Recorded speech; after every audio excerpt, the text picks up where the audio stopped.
Good afternoon, everyone. I am delighted to call this hearing of the Senate Caucus on International Narcotics Control to order. We have some terrific witnesses with us today, 3 of 4 of whom are present, but the other promises he's 2 minutes out, and since he's not a senator, I might believe him. When senators say that they're 2 minutes out, you know it's more like 20. In fact, I think the record was set by Ted Kennedy when he was called by the cloakroom and told he needed to get to a vote. He said, "I'm at the airport." What he didn't tell them was the Boston airport. Never believe a senator about when he's showing up is the motto. So thank you all for being here. Illicit narcotics, as we know, often come into the United States from other places by way of complex supply chains, cocaine from South America or heroin from Afghanistan and Asia's Golden Triangle. Today's scourge, fentanyl, usually begins in Chinese chemical factories before passing through Mexico on the way to the United States. Fentanyl and other synthetic opioids can be made just about anywhere by just about anyone, with only a few chemical ingredients, making interdiction and enforcement efforts difficult. A single kilogram of fentanyl can produce more than 1 million counterfeit pill dosages and generate millions of dollars in revenue. So an intercepted package or seized supply is just a cost of doing business for cartels. A lot of people are dying from fentanyl overdose. 436 died of drug overdose in Rhode Island in 2022 alone. So we need to supplement interdiction efforts against fentanyl with solutions to dismantle the way cartels operate. For every gram of fentanyl sold into America, there's a chemical supply chain. For every dollar of illicit fentanyl sold in America, there's a dollar in revenue to get back to the cartels. By attacking the supply chain and the money flow, we can supplement interdiction efforts. In particular, we must ensure that dirty money cannot be hidden in our country on its way back into the pockets of cartels, terrorists, and other transnational criminals. That is why the Corporate Transparency Act that Senator Grassley and I passed into law to shed some light into shell corporations was so important. The revenue side, like the supply chain, is an international business. Chinese money laundering organizations have gotten very good at shielding ill-gotten gains. These organizations launder cartel cash quicker and cheaper than competitors, often with a money-back guarantee. Treasury's 2024 National Money Laundering Risk Assessment identifies Chinese money laundering organizations as some of the worst money laundering actors. Quote, enabling Mexican cartels to seamlessly exchange U.S. dollars derived from the sale of narcotics for Mexican pesos. Chinese money laundering organizations enrich drug trafficking organizations and, in turn, finance the production of fentanyl. It's a cycle that we need to disrupt. The U.S. and our international partners have been slow to adapt to this threat. Globally, less than 1% of illicit financial flows are confiscated each year, according to the United Nations. At our last hearing, a retired DEA agent told us that less resources are dedicated to money laundering investigations today than 20 years ago. We can and must turn that trend around. I've introduced a bipartisan bill to establish a cross-border financial crime center within Homeland Security to coordinate federal financial crimes investigations and information related to the U.S. border. This center would bolster the United States' ability to take on CMLO, Chinese Money Laundering Organization, networks, and should be included in this year's defense package. Treasury, under our Corporate Transparency Act, has established a beneficial ownership registry, which will help law enforcement identify who's behind anonymous shell corporations used in criminal schemes. Treasury is also addressing money laundering vulnerabilities in the investment and residential real estate sectors, and I hope we'll soon cover the commercial real estate sector as well. Unfortunately, there are licensed white-collar professionals in America's legal, accounting, and investment industries who enable transnational criminals. My Enablers Act would place common sense guardrails on American professionals to ensure that cartels, terrorists, and kleptocrats cannot find refuge in our legitimate economy. Treasury, DOJ, and other federal agencies on the front lines also need resources against financial crime and cartels, which is why I'm co-leading the annual FinCEN appropriations letter with co-chair Grassley. I welcome budding signs of cooperation from Mexico and China. Treasury Secretary Yellen just announced a new U.S.-China working group on illicit finance. Co-chair Grassley and I sent a letter about this to the Chinese, and we didn't get much of a response, so this is an improvement. I encourage this initiative, and I hope for concrete outcomes. But let me be clear, the urgency of the fentanyl crisis demands that we not solely depend on the goodwill of other countries. We can and must take steps here at home to make our financial sector more transparent, hold money launderers and complicit professionals to account, and run enforcement efforts hard against the revenue and supply chain side of the cartel's deadly business. And with that, I recognize my distinguished co-chair, Senator Grassley. Thank you very much, Senator Whitehouse, for holding this very important hearing, and thanks for our witnesses for being here, and more importantly, whatever time you had to put in to prepare for this, we appreciate it. This hearing not only presents an opportunity to discuss what we should enact, but also legislation we should not enact as we want to handle and get a very big handle on Chinese money laundering organizations. I want to highlight a troubling example that should caution Congress to consider carefully legislative proposals easing money laundering laws. On Sunday evening in late November 2022, Chen Wu charged into a garage located on a fraudulently registered medical marijuana farm in Kingfisher County, Oklahoma. Inside, 4 workers were packaging marijuana, supervised by their boss. Like Wu, they were all from China. Wu waved a 9mm pistol as he entered the garage and demanded back pay. He fired a warning shot into his boss's knee and told the group they had half an hour to pay him. If they didn't, he'd kill them all. And that's exactly what Wu did. The following video of 1 minute length shows Kingfisher County sheriffs responding to the scene.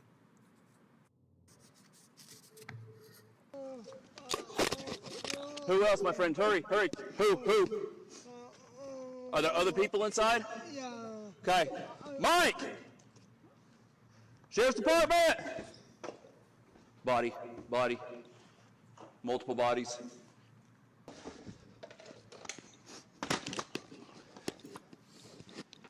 We don't know where shooter is. We've got 4 dead bodies in there.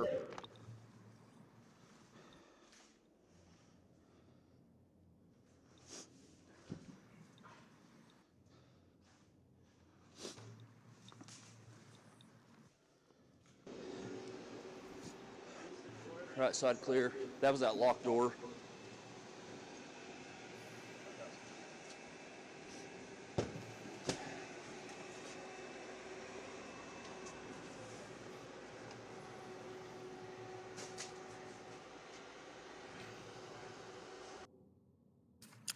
Well, I want to thank Kingfisher County Sheriff's Office for responding to a dangerous situation and law enforcement in general for doing the work.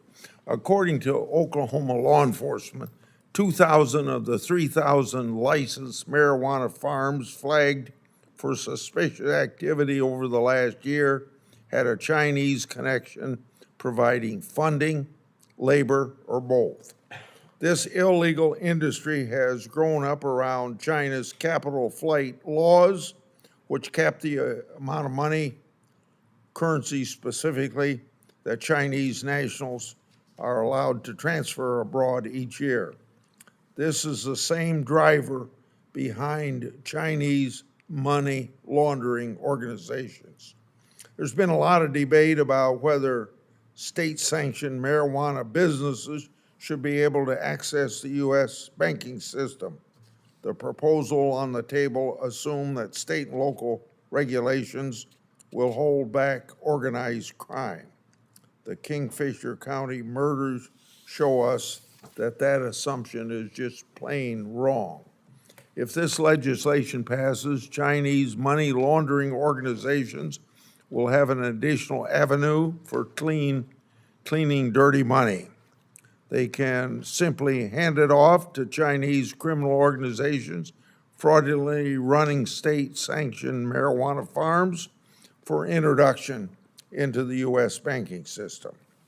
According to the Treasury Department, Chinese money organizations are, quote, becoming one of the most significant money laundering threat actors facing the U.S. financial system, end quote. Now is the time to make it harder for criminals to move dirty money and buy assets in the United States, not making it easier. This complex money laundering problem requires well-thought-out solutions, and I look forward to discussing those solutions this very day with this very panel. Thank you. Thank you. And I know I speak for Senator Grassley and all of our colleagues on the caucus watching this distinguished panel of law enforcement officers to offer my condolences on the death of the Deputy U.S. Marshal and the 3 other members of the warrant task force who were murdered. And our hearts obviously go out to their families who are deeply grieving, and also to those officers who were wounded.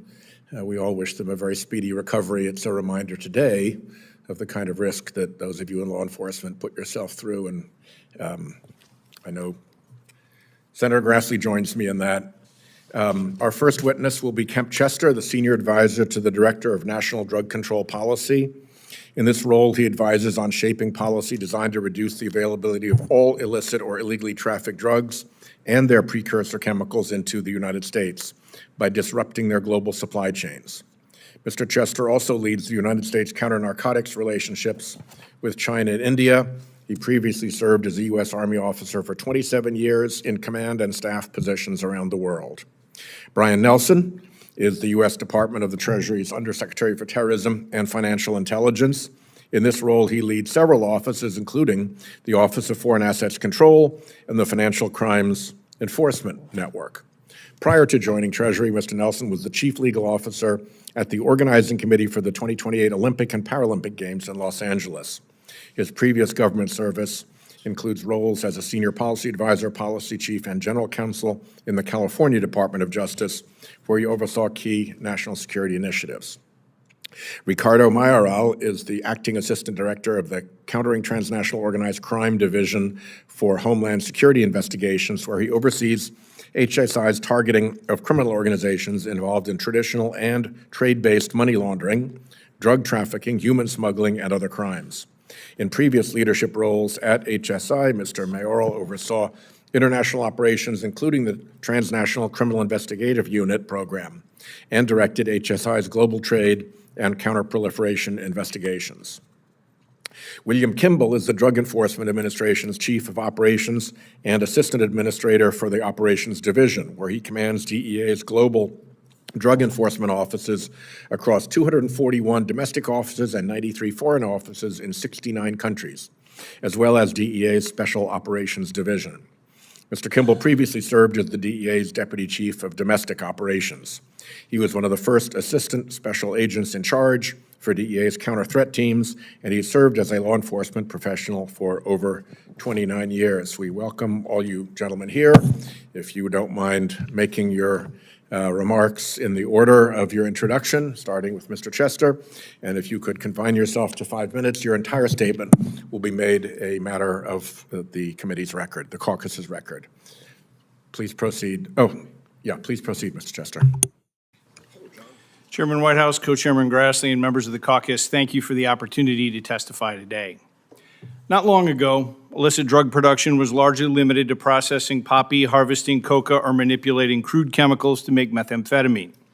The finished drugs were moved through a hierarchical drug cartel to street-level retailers and eventually sold in face-to-face cash transactions on a street corner somewhere in America. While this structure still exists, today it has been joined by a global business enterprise that manufactures and markets potent and deadly synthetic drugs and operates as a free rider on the back of the legitimate 21st century global economy that moves materials, products, ideas, and money across borders with incredible speed. The global business of illicit drug production and trafficking moves quickly, and it moves in one direction, toward expanded markets and increased profits. Today's drug producers and traffickers are in the constant pursuit of lower production costs, the widest possible customer base, the reduced risk of detection and interdiction, and maximum profits. Synthetic drugs check all those boxes. They can be produced with minimal upfront cost, pressed into counterfeit pills for witting and unwitting customers alike, and moved in much smaller and hard-to-detect amounts to be sold for outsized profit. One of the defining features of this globalized drug trade is its financial backbone, which presents constantly evolving challenges as drug traffickers circumvent banking regulations and anti-money laundering laws to hide their profits. But while the desire for wealth is what drives the business of drug trafficking, it is the need for operating capital that sustains it.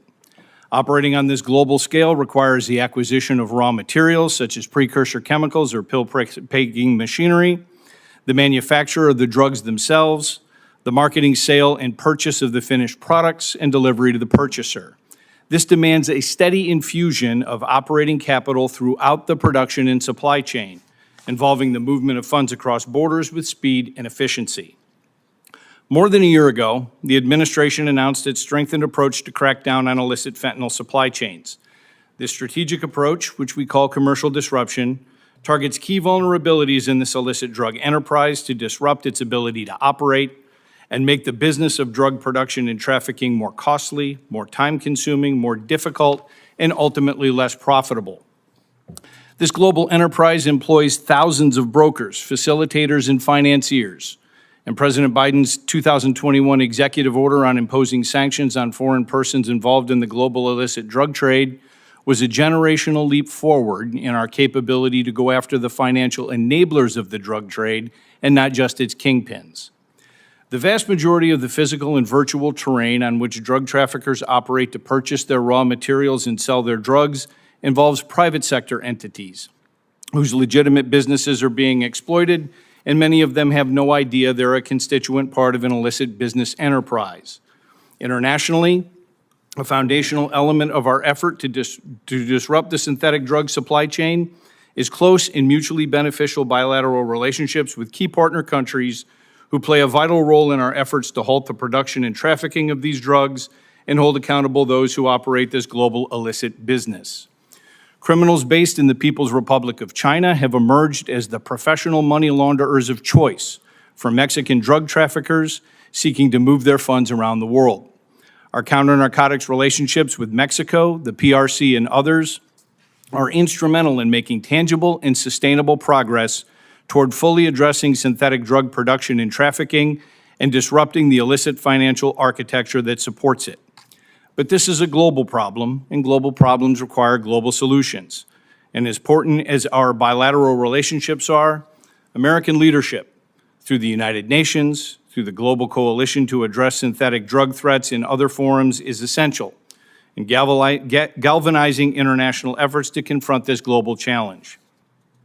This caucus was established 4 years before ONDCP, and together we have kept the drug issue at the forefront of our national consciousness for the past 35 years, and together we will change the trajectory of the complex and dynamic challenge we face today.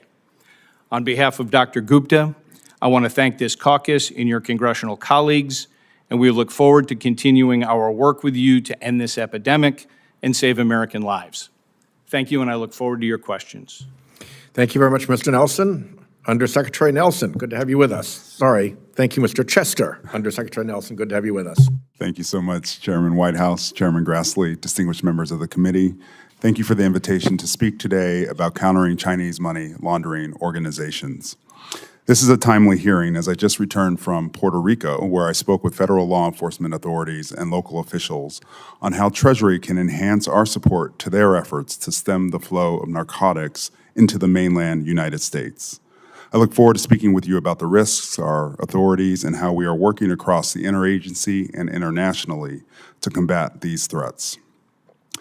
Drug traffickers and bad actors, as we know, are motivated by profit. We have assessed that by charging lower fees, providing guarantees on losses, as Chairman Whitehouse said, and simplifying the money laundering process. CMLOs have become one of the most significant money laundering threats to the U.S. financial system, as Chairman Grassley rightly noted. My team is actively implementing a counter-fentanyl strategy to synchronize and maximize the application and impact of Treasury's wide-ranging authorities to disrupt fentanyl trafficking networks, to include CMLOs. We are bringing to bear our unique analytic capabilities, the disruptive impact of our sanctions and other enforcement actions, international partnerships, and systemic regulatory reforms to holistically target the illicit financial supply chain, facilitating fentanyl trafficking to cut these bad actors off from the U.S. financial system.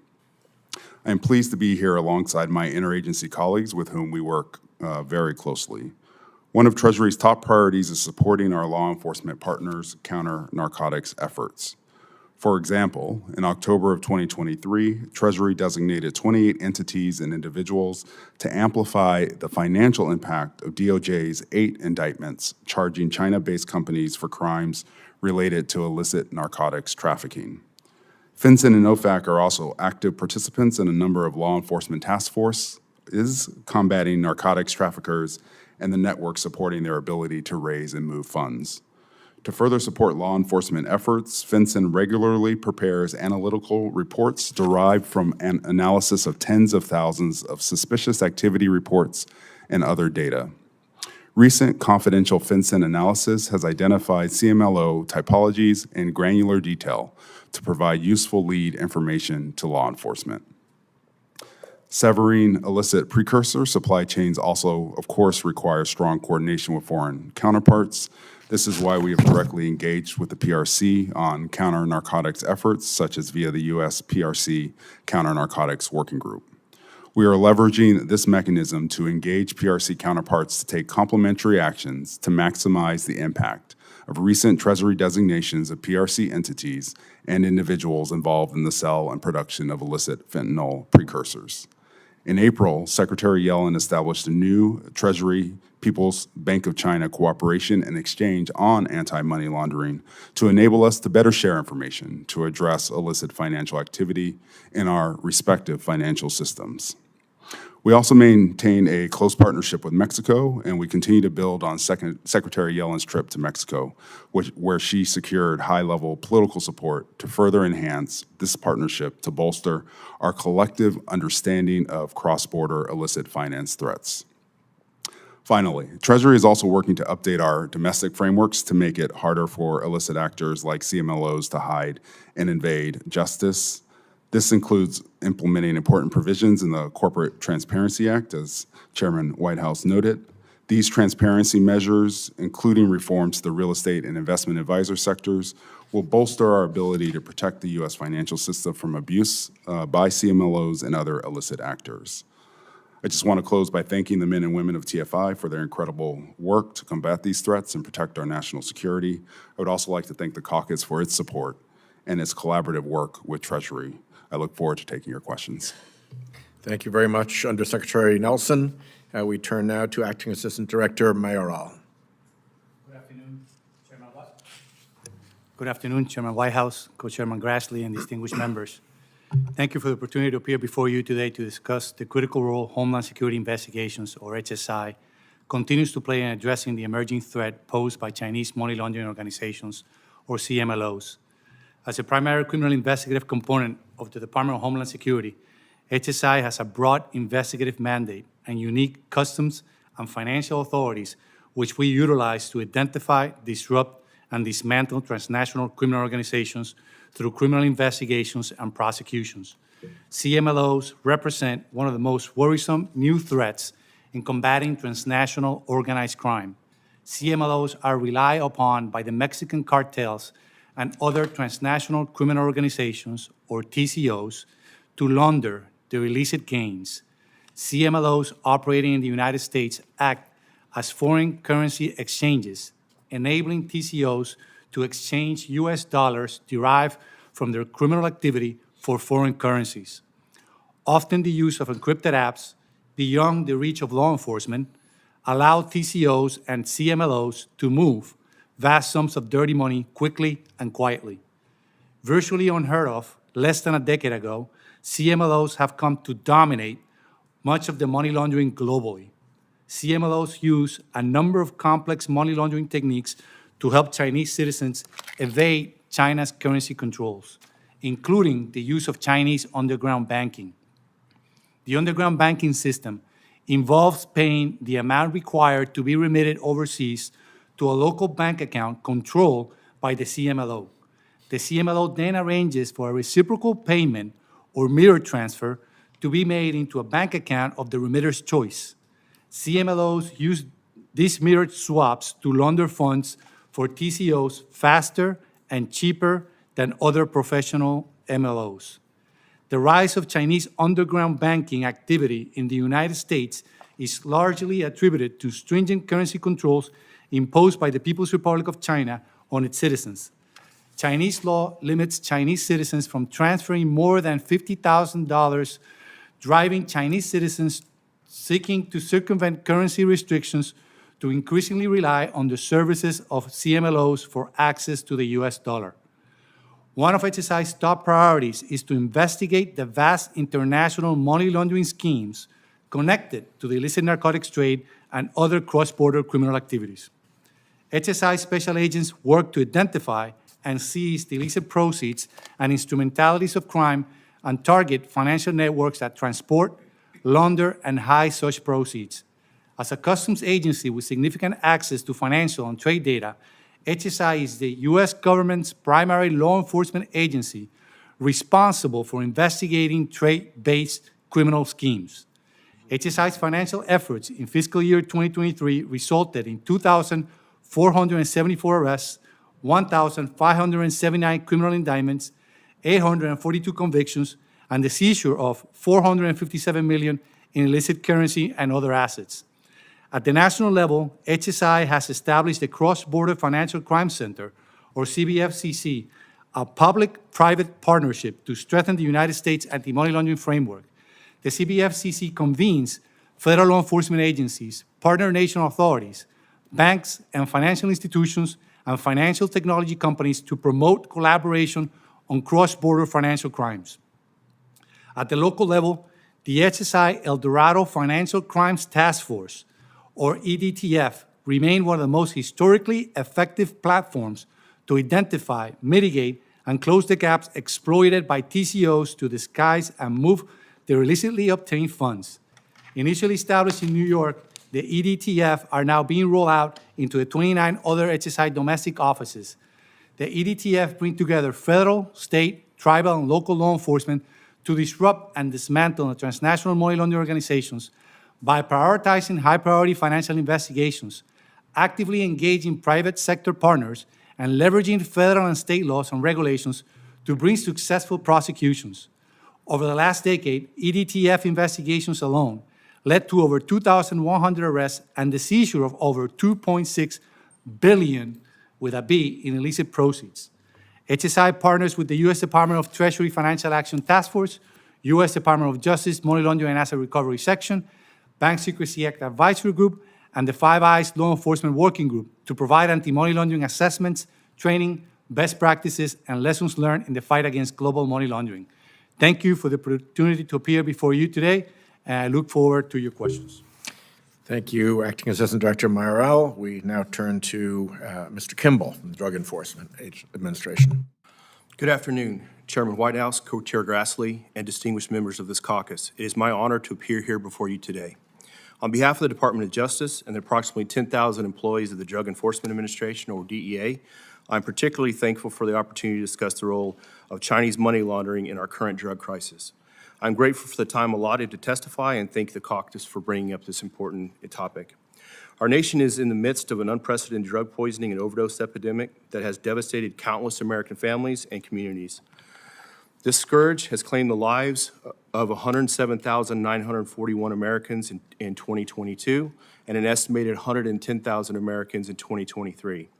As a nation, almost 300 Americans a day are lost to drug-related deaths.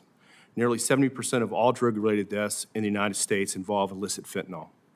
That figure does not include those who overdose and are later revived with life-saving treatments like naloxone.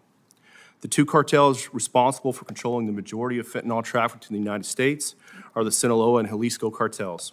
These drug trafficking organizations are highly sophisticated, extremely dangerous, and operate throughout Mexico and the United States.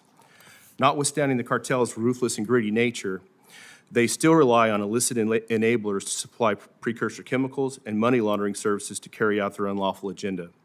To counter the dangerous threat of fentanyl waged by the cartels and their illicit enablers, the DEA has realigned all investigative resources to target the entire network and each step of the fentanyl supply chain. The fentanyl supply chain begins with Chinese chemical companies responsible for supplying precursor chemicals to the Sinaloa and Jalisco cartels. Money launderers represent the end of the supply chain and allow the entirety of the logistical network to remain profitable and operational. In our investigations, the DEA has witnessed the evolving trend of Chinese money laundering organizations becoming the prominent criminal groups, collaborating with the Sinaloa and Jalisco cartels to launder their dirty money. The relationship between Chinese money laundering organizations and Mexican cartels provide access to well-established money laundering networks operating in most metropolitan areas of the United States. These sophisticated networks are incorporated with established worldwide trade entities, including Chinese imports and exports. Chinese money laundering organizations possess a unique capacity to compartmentalize networks and recruit from within Chinese communities that have expatriated worldwide.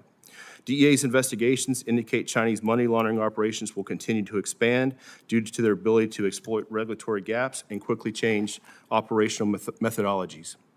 Chinese money laundering organizations use a variety of methods to include the Chinese underground banking system, convertible virtual currencies, bulk shipment and storage of large amounts of currency, and the purchase of real estate and other properties to diversify and conceal their furtive activities. To combat this threat, DEA has added a strategic level to all of our investigations by creating 3 definitive counter-threat teams. One team is dedicated to the Sinaloa cartel, a second to the Jalisco cartel, and a third to illicit finance. Each of these counter-threat teams centralize intelligence and data from our 334 offices worldwide and utilize all available tools to effectively map the cartel's network and target the complex supply chains at every step. To ensure utilization of every available resource, DEA has paired our Attorney General Exempted Operations Program and our newly created counter-threat team, Illicit Finance, to maximize efforts and to ensure results. This pairing has sharpened our focus and aided in the identification of significant money laundering networks that were previously unidentified. This pairing is effectively coordinating the prosecution of money laundering networks across multiple judicial jurisdictions at this time. DEA's AGO program has demonstrated a long history of success. DEA's AGO program has seized approximately $5.6 billion in cash and assets and has made over 14,000 arrests in the United States and abroad since the year of 2000. As a citizen of this great country, we must by all means do everything possible to stop this national crisis. Success hinges on DEA's targeting and enforcement efforts pursuing the illicit production and distribution of fentanyl. DEA plays a crucial role in identifying and pursuing these criminal syndicates responsible for supplying fentanyl to our neighborhoods across the United States. The men and women of DEA are relentlessly focused on combating the deadly drug poisoning epidemic and on saving American lives. Thank you for this opportunity to appear today before this caucus, and I look forward to any of your questions. Thank you. Thank you all very much. It's been my experience that in our drug enforcement efforts, we focused a lot on the illicit product itself and on the distribution system for that illicit product. That's the way I operated as U.S. Attorney and Attorney General. We've had plenty of busts with the drugs and everything laid out on the table. And we focused less, I think, on the financial systems that allow the money to get back to the cartels, and we focused even less on the supply chains of legitimate chemicals that are precursors to the illicit substances. And it makes some sense, because if you're making busts, the illicit drug is itself contraband. If you've seized it, you've got a case. But money is not in and of itself contraband, and precursor chemicals are not in and of themselves contraband. You actually need to understand how the system works in order to show how that fits and in order to make the case. So it's more complicated and it's more difficult, but that's what you need to do to make the case on the finance and supply chain sides of this industry.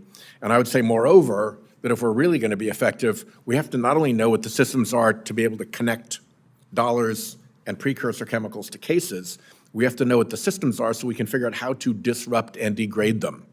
Because in my view, there is an architecture of secrecy globally that not only cartels, but kleptocrats, international criminals, terrorists use to hide and maneuver their ill-gotten gains. So that's where I really want to focus. And I guess I appreciate very much, Undersecretary Nelson, the work that's been going on at FinCEN. We've tried to get you more resources. But give us a quick response on where you think additional resources would best be deployed in order to take on that systems disruption function. Thank you for that question, and I think we absolutely agree. The key to preventing the ongoing abuse of our financial system is closing those gaps that I think in the work of the AMLA Act of 2020 and obviously the Corporate Transparency Act, we've identified together some of those big gaps. One, obviously having information about shell companies and those vehicles that we know that drug trafficking organizations have long used in our system. And now that we have a beneficial ownership registry set up with over 1.5 million businesses have already provided information to FinCEN about their true beneficial owner, we believe this is going to be an incredibly valuable tool for law enforcement. And the resources needed? You know, I think we appreciate the resources that have been granted to us to date, but reflecting that we have really surged to support the standing up the beneficial ownership registry registry itself, and all of the technical and personnel support in support of that. And it's frankly not sustainable on an ongoing basis absent additional resources. And it probably should actually require some more resources once the regulations about enablers in residential real estate, commercial real estate, and the investment side Exactly. Go into operation. Absolutely, and we think, again, we're closing the biggest gaps in our anti-money laundering and countering financing terrorism system in the United States, and really bringing us to compliance with international AML-CFT standards. It's so critical that it's just not the United States, but United States leadership, so that we can push out the message that we need systemic change in all of our respective jurisdictions in order to fight, to your point, the ability of these bad actors to engage in this form of jurisdictional arbitrage that we see so frequently. And similarly, it's important that we get the enablers themselves. It should not be okay for a professional who's in an investment bank or in a big real estate firm to be dodging responsibilities for money laundering that banks have to do, and basically giving aid and comfort to our enemies, correct? Absolutely, and as you know, the administration supports your Enablers Act to help get after exactly that challenge. The thing I would just say there, again, is just a plea for additional resources, so to the extent that we have those new authorities, we'll be able to implement them to their fullest extent. And Mr. Kimball, a quick word on the illicit finance counter-threat team that DEA has stood up, I gather, in June. Can you tell us a little bit about the personnel and budget of that in the context of a 10,000 person or so agency? So we have 3 counter-threat teams, a total of about 65 investigators. We stood What are up the the three? illicit One of them is illicit finance. What are the other two? One focuses on the Sinaloa cartel and one focuses on Jalisco cartel. Okay. We created the third, the illicit finance team, because we started seeing so much crossover between the cartels when it comes to laundering money. So we've paired up with the IRS. We have CBP involved right now. We're expanding our operations in illicit finance. We started breaking down all of our AGO investigations. We took all of the data that we were finding, and we compiled that, and we started running that with our other partner agencies to really identify money laundering networks that we didn't know previously existed. It's been a very rewarding experience, and one of the things, the priority for this is getting prosecution across multiple judicial jurisdictions. We're seeing these money laundering networks operating together across the United States, but in the past, we haven't organized the prosecution to actually target those networks. Senator Grassley. Thank you, Senator Whitehouse. Mr. Kimball, taking off from the video that I showed everybody, Oklahoma had given the farm a medical marijuana license. The application for the license fraudulently stated that the operation was 75% owned by Oklahoma resident, as required by state law. Instead, the marijuana farm was run by an ex-convict reportedly awaiting trial for a separate shooting incident. This isn't an isolated occurrence. Oklahoma law enforcement has shut down more than 800 marijuana farms in the last 2 years for operating illegally. So my question, given history like I just stated, does the fact that any state licensed marijuana farm mean that the farm isn't generating illegal proceeds? Sir, thank you for the question. We're frequently seeing, we've identified in 23 states that Chinese organizations have taken over the cultivation of marijuana.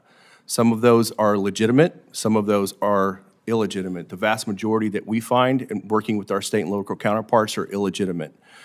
That means that some of the properties are bought with third-party actors, but the people working in those facilities and cultivating those facilities are controlled and work at the behest of Chinese money laundering organizations and marijuana growers organizations.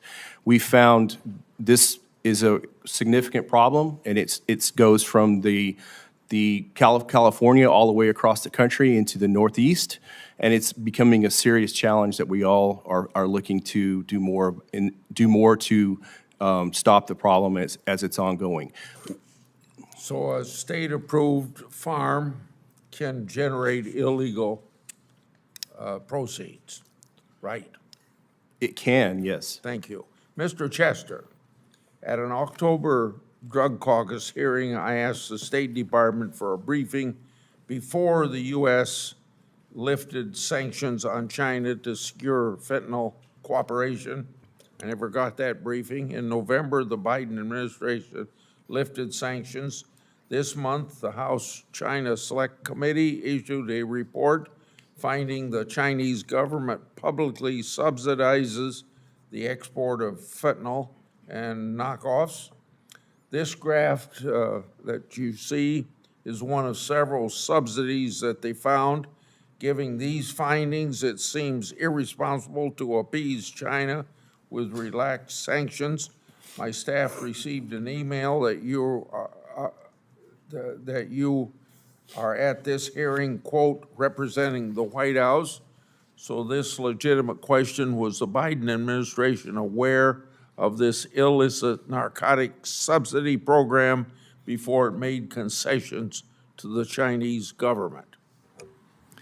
Thank you, Senator, for the question.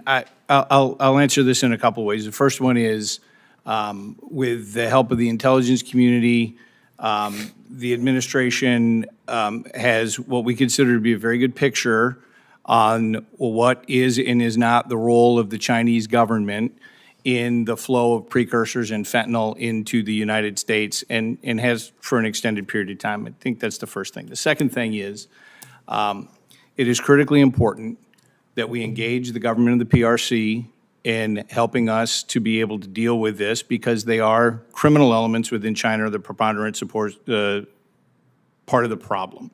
And so our engagement with the PRC is not designed to paper over or sugarcoat anything. It's designed to engage a country that can do the most to help solve this problem with our understanding of what their role is in it. So our government was aware of the illicit narcotic subsidy program before it made concessions to the Chinese government? Senator, please understand, in a public forum, I really would not like to get into what we do and do not know about the Chinese government. What I will say about this report, though, is that we appreciate the committee putting it out. I think it's all part of the broader discussion that we have with the PRC and a part of the picture of what the PRC's role is in this and an element of our engagement with the country overall. Okay. Mr. Kimball, I'm still waiting for a DEA to respond to my questions for the record from October 2023 Drug Caucus hearing. Homeland Security Investigation gave us their report on April the 19th.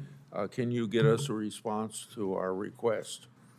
Yes, sir, I'll track it down and get a response. Okay, thank you. Yeah, October is quite a long time, actually. So thank you for that, Mr. Kimball. Senator Cornyn. Thank you, Mr. Chairman. According to news reports in 2021, 80% of the marijuana sold in California originated in illegal grows. Can anybody explain to me why, when states have presumably legalized some aspect of the marijuana trade, some medical marijuana, others recreational and the like, why 80% of the marijuana sold in California would be sold or originated in illegal grows? What's going on here? Mr. Kimball? Thank you for the question, sir. I think with any business, there's the ability to break the law with that business. By selling marijuana illegally through the black market, they're able to skirt tax laws, and they're able to do a multitude of different things by not following the regulations. So by presumably legalizing, at least at the state level, if not at the federal level, marijuana trade, it hasn't eliminated the illegal activities of growers, distributors, and users, right? Correct. Let me turn your attention to remittances. According to my figures here, $63 billion of remittances were received by Mexico alone last year, mostly from the U.S., although not exclusively, which made up 4% of Mexico's gross domestic product, and which is up 7.6% over the previous year. Now, I realize that people who come to the United States and work want to send money home to their friends and families, but it seems to me that this is rife for exploitation by various bad actors for money laundering and the like. What is the current, Mr. Nelson, maybe this would be a good one for you. What's the current state of our ability to discern exactly how many of these remittances are being used for presumably benign purposes as opposed to those that are being used for illicit activity like money laundering? Yeah, thank you for that question, Senator. I think I would respond in maybe just two parts. First, of course, given the volume of financial flows between Mexico and the United States, this is an area that we're paying close attention to. I would say in an open forum, we haven't assessed that we are seeing a tremendous amount of abuse by drug trafficking organizations on remittance transfers, but can provide a more detailed explanation of why that is in a I think different setting. there's a $200, I believe, threshold for reporting, but certainly, as we've seen in other financial transactions, it's easy to structure some of these ways to circumvent that requirement. Well, this correct? goes exactly to the second point. The thing that FinCEN colleagues do, and particularly around this question of countering narcotics trafficking from Mexico, is engaging with financial institutions, bringing them in with law enforcement partners, and having a conversation about trends and typologies to look for, particularly as it relates to fentanyl flows and all of the money laundering techniques that support those flows and that trafficking, but also generally in support of financial typologies that relate to the trafficking of guns and people and of course, drugs. So that is one of the key ways in which we play sort of the muscle between law enforcement and financial institutions to ensure that financial institutions know what to look for to prevent exactly that type of abuse. So I've drafted legislation that we call Ending the Use of Remittances to Finance Terrorism, Narcotics, and Human Trafficking Act, and basically to create remittance security task forces, among other things, made up of Treasury, DOJ, DHS, local state law enforcement, and the like.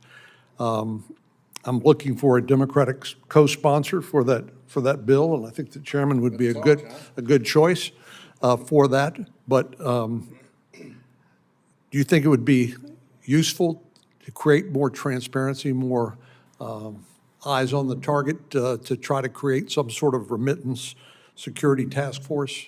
I think in principle, we are seeking more transparency. We're seeking additional opportunities to share information with our Mexican counterparts, and certainly happy to take a look at your bill. Thank you.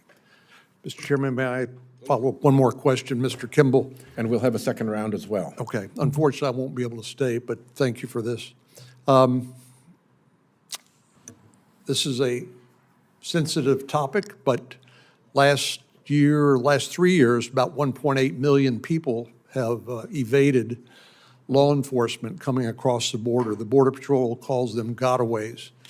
And we don't know whether they are criminal fugitives, whether they're drug mules, whether they're engaged in some other sort of activity, potential terrorist activity in the United States and the like.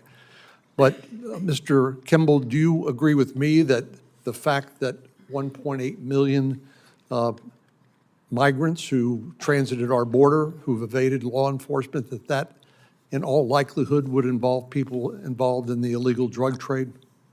It would, our investigations show that some of those people that cross are involved in the illegal drug trade.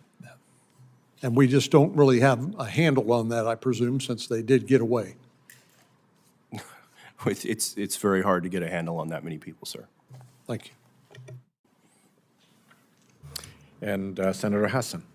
Well, thank you, Chair Whitehouse and Ranking Member Grassley, for holding this hearing today. Thank you to all of our witnesses for the work that you do to stem the flow of illegal drugs and their precursor chemicals into the United States and to prevent the laundering of profits from this drug trafficking. So, Undersecretary Nelson, I want to start with a question to you and really build off of the report that Senator Grassley asked you about.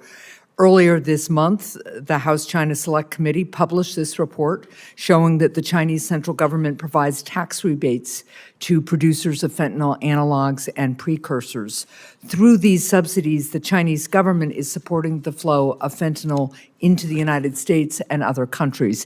Has the Treasury Department assessed whether these subsidies may be considered a form of material support for the international fentanyl trade? If so, what options would this give the Treasury Department to leverage the possibility of sanctions to stop the Chinese government from subsidizing illegal fentanyl?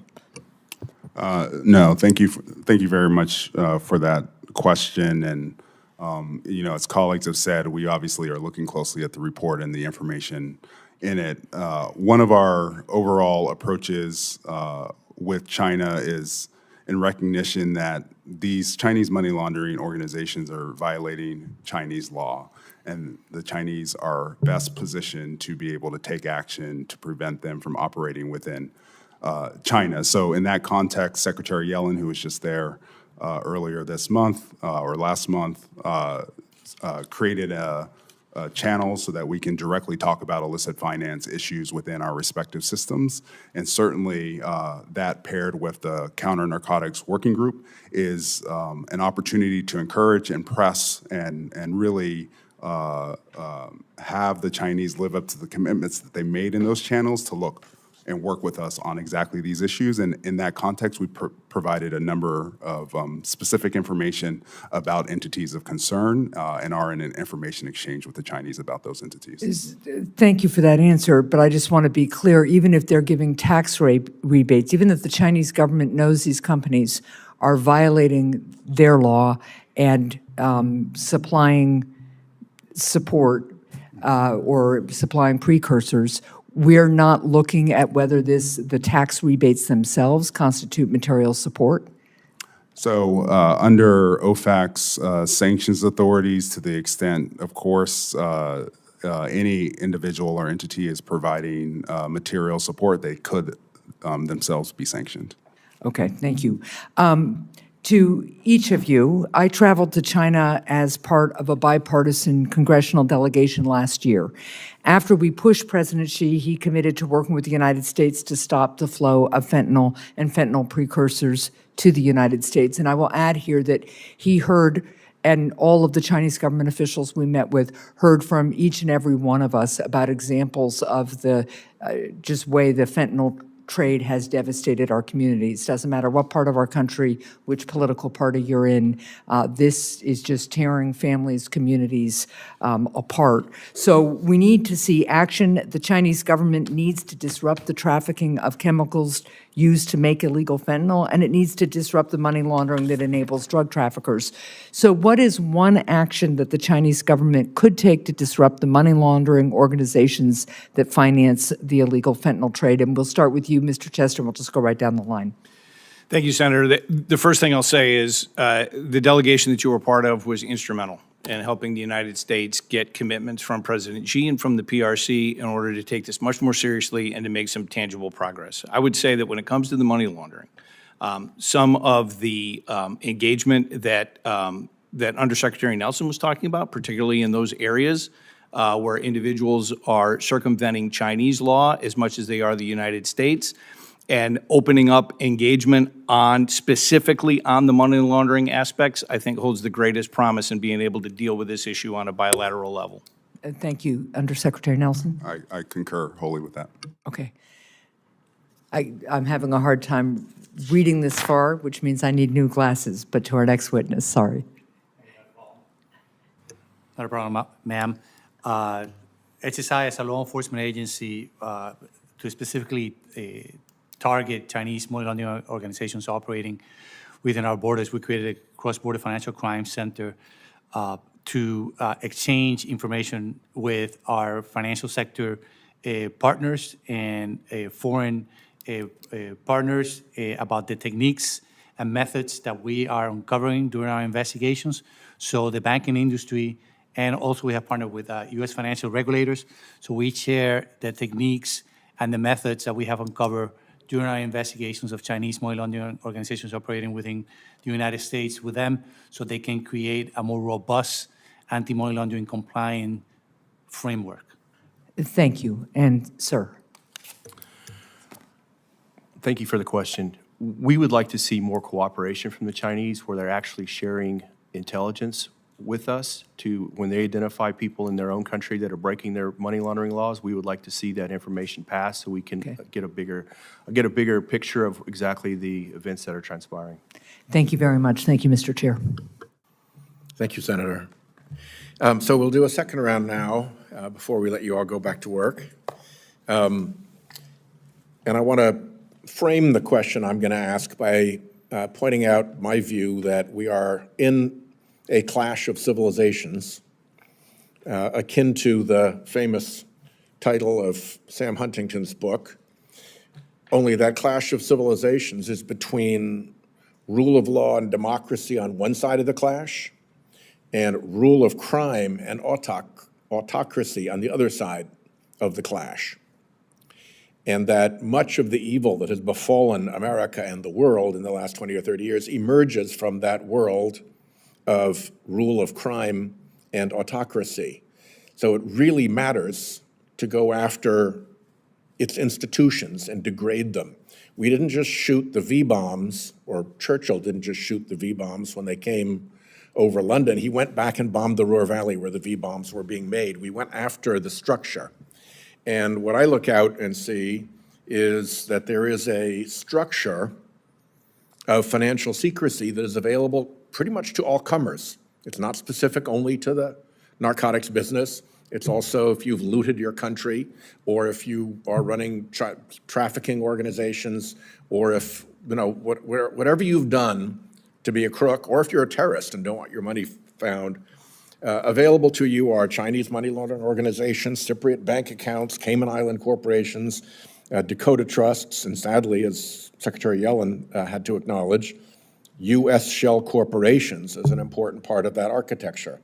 Now, the Corporate Transparency Act is going to degrade that piece of the architecture, but that architecture is still there, and it is facilitated by professional enablers who go home and act like they're normal, legitimate people, even though what their real job is to facilitate, to aid and abet our enemies on the other side of that clash of civilization. So what I'd like to see is real trade, diplomatic, economic, and other consequences for countries that support and permit that kind of activity. We've done a pretty good job at making sure that if countries allow child labor, they hear about it, and across a whole bunch of different vectors, again, economic, diplomatic, trade, and others, there are very significant penalties for putting up, for them doing that. And we should have similar penalties for those who support that international architecture. So my questions, do any of you doubt that there is, in fact, a fairly robust and fairly coherent international architecture of secret finance that is available to criminals and autocrats around the world? No, Senator, not at all. And in fact, this is the essence of commercial disruption, which is to acknowledge that architecture, find its vulnerabilities, and target them all simultaneously, with the understanding that there's material moving back and forth in terms of precursor chemicals and machines, but there is a financial underlay that lubricates that entire process. And that's in terms of the profits, but also in terms of the operating capital, because it costs us money to do these things. So what commercial disruption is designed to do is to use the tools that we have in a more sophisticated fashion and bring tools to the table that we probably have not fully employed before in order to be able to go after just what you described, which is the essence of this global illicit business. And so the 21st century model that I described, earlier in my oral testimony of packaged drugs that move across the border and go through a hierarchical cartel, everyone involved in that knows that they're a criminal. It's fairly localized, and that requires a purely law enforcement approach. You find the individuals that are doing it, you eradicate the poppy fields or the coca fields, you find the labs, and you arrest the people. While that still exists, we have this global illicit business that involves financiers and wealth managers and bankers and thousands upon thousands of individuals who make this machine work that are not amenable to a purely law enforcement approach. And so we have to use other tools in a more sophisticated fashion. And so absolutely agree with your characterization, and that's why our strategic approach to this has to be much more sophisticated than simply what we had before, when the drug producing and trafficking environment was much different than what we're dealing with now. Yeah, I think that Mr. Kimball's agency's work to set up an illicit finance counter-threat group is a good thing. I'd like to see it 10 times the size. But that attacks it from one side. I think from the other side, you have to attack the political and professional enablers as well, so the whole system gets degraded. With that, let me turn to Senator Grassley. In December, President Biden released the prolific money launderer Alex Saab to Venezuela as part of a deal cut with narcotic terrorists and President Nicolas Maduro. Was the DEA consulted before the Biden administration released Alexander Saab? And the case against Saab now is, of course, foreclosed because he was fully pardoned. When will you release the investigative file? Sir, thank you for the question. Sir, we were not consoled before this, before he was released. I will have to check the status of the investigative file. I'm not sure exactly what the status of that file is at this point in time. Well, I can find out and get back with you. Well, even though, please do that, but there wouldn't be any reason we wouldn't be able to see the investigative file, right? Or wrong? If I would have to check the status. I do not know if it's open or closed at this point in time. Okay.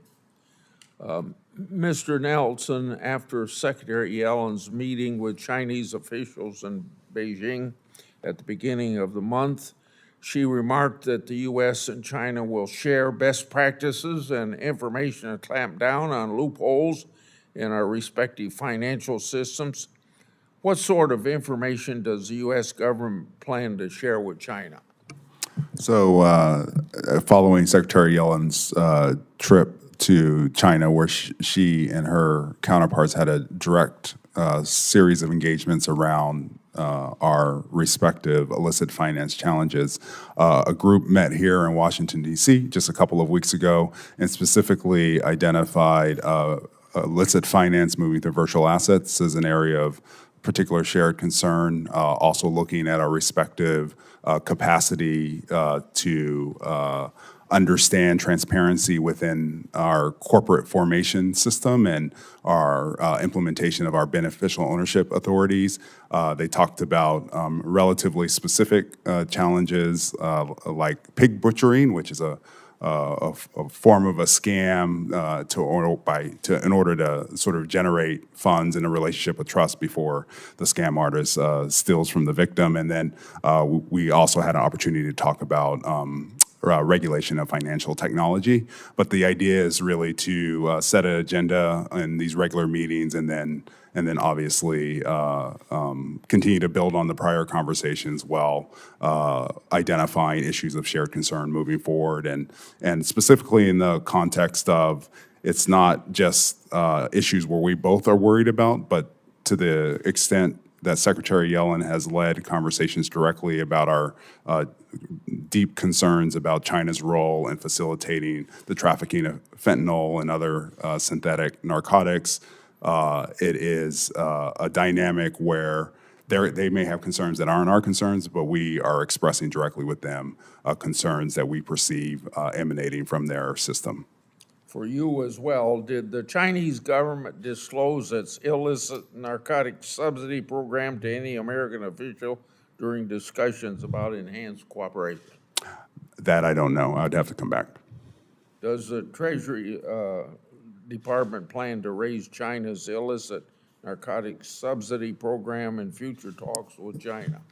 Again, don't know about that specific program, but again, we are looking closely at the report and then happy to have a follow-on conversation in a confidential or classified space. Yeah.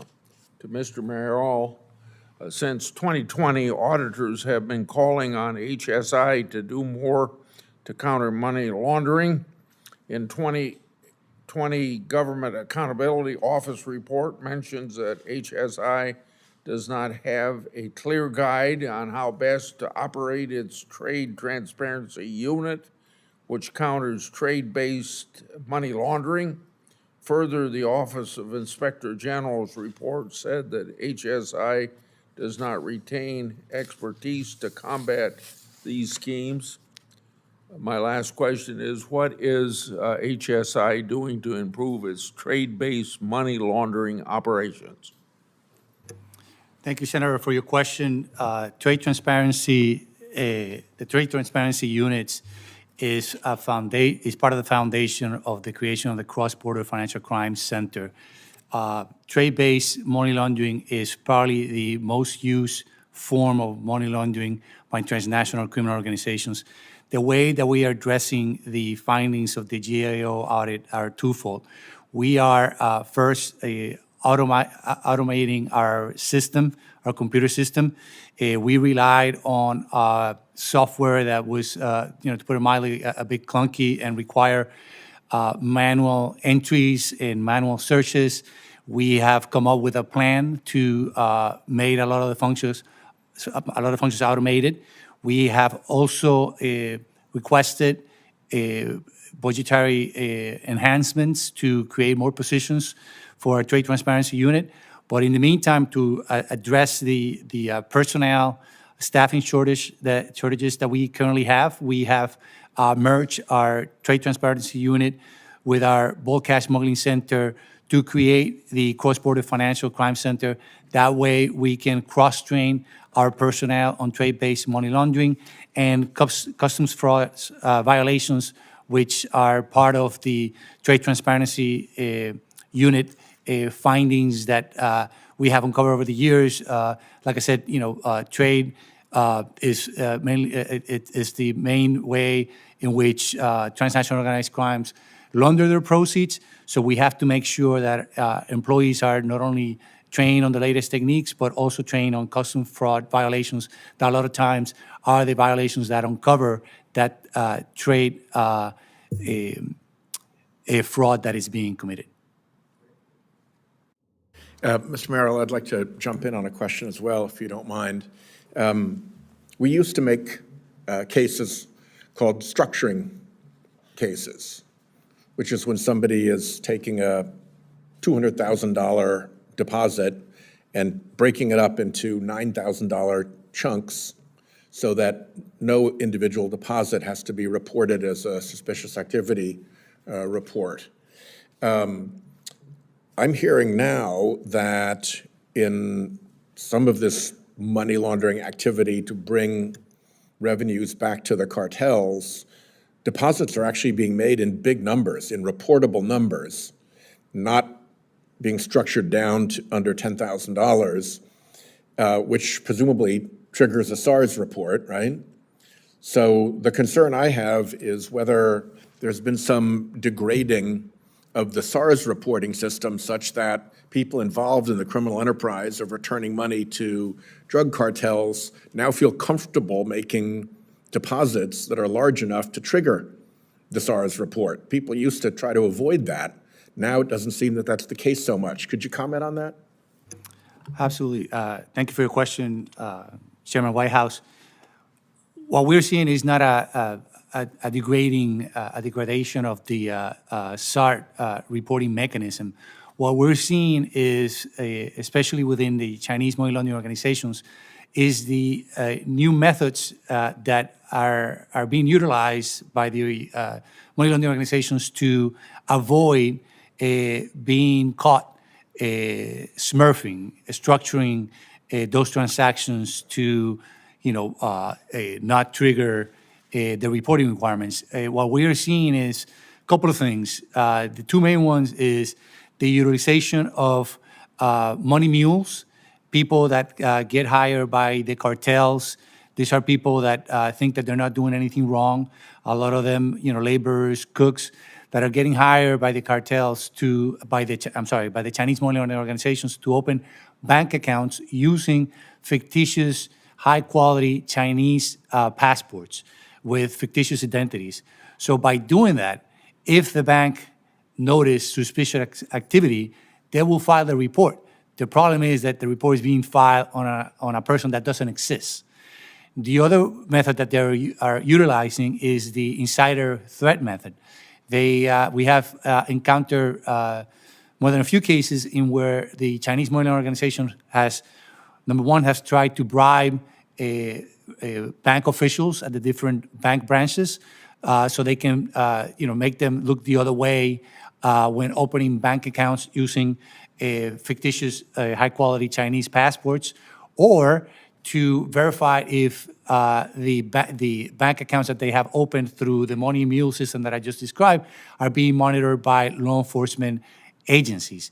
The other thing that they're using by placing members of the organization within the bank branches is to not only monitor the account, but to control and change the addresses once the bank accounts are open. They are changing the addresses and the phone numbers to addresses and phone numbers that they control. So they will receive the ATMs to those particular addresses and the phone numbers. So if the bank calls to check on the client, it will be a member of the organization answering the phone on the other line. So we're not seeing a degrading of the SAR system. What we're seeing is new methods to overcome the SAR regulations. Sounds sort of like an amateur version of a reverse law enforcement covert operation in which you run a agent undercover into an organization and have to do a lot of backstopping with phone numbers that somebody answers that pretend to be the company on the resume that isn't real because they're an undercover. As a former undercover agent, yes. Yeah. Yeah. They're using our technique. Okay. Can I We just got our make- hands full. Yes, Can I please, just make Mr. one Nelson. plug for this year? We put out a national money laundering risk assessment that outlines many of the typologies that we're seeing based on obviously great support from our law enforcement partners and totally agree with everything relayed, but still seeing, sort of bulk cash and all of the traditional forms of money laundering that we've seen for quite a while the layering in of these additional techniques, particularly as it relates, obviously, to the rise of Chinese money laundering organizations, but also the use of virtual assets to facilitate the purchase of precursor chemicals and other key inputs into the fentanyl trafficking. Well, thank you all. Anything further? No, I'm good to go. First of all, thank you for what you're doing. We have a lot to take away from your testimony. I hope your takeaway is that on this committee, we take this question of degrading the capability of the international shadow economic system very seriously. And I don't believe that we have enough effort dedicated to that at this point. And I would be happy to hear proposals from the administration either to ramp up existing efforts or to coordinate better existing efforts or to engage in new efforts to go after that. You've heard me say how important I think this is. I think it is a clash of civilizations, and we are more or less at war with those on the other side of this crime and autocracy clash. And we've got to go after, particularly on our own rule of law side, those who are giving aid and comfort to or aiding and abetting, pick your choice of language, the enemy. So do come at us, and do know that in the Corporate Transparency Act, Senator Grassley, who is a very senior and respected Republican ranking member, and when they're in charge, chairman, Senator Graham, ditto, very senior ranking member, when in charge, chairman, Senator Crapo, ranking member, when in charge, chairman, Senator Warner, chairman of Intelligence, Senator Brown, chairman of Banking, myself, chairman here and of Budget. You've got some pretty serious people who pushed very hard to get that Corporate Transparency Act done and want to see it succeed and want to know what else needs to be done to protect our country from all of this. So don't hesitate to come back to us. And I don't know if we need to do anything in terms of, do we have questions for the record? Well, yes, we do, because Mr. Kimball said that he would produce some things for Senator Grassley. We'd like to get that back in a week, if we could. So if you could take that back and see if you could turn around the request that he made. And with that, we'll adjourn the hearing. Thank you very much.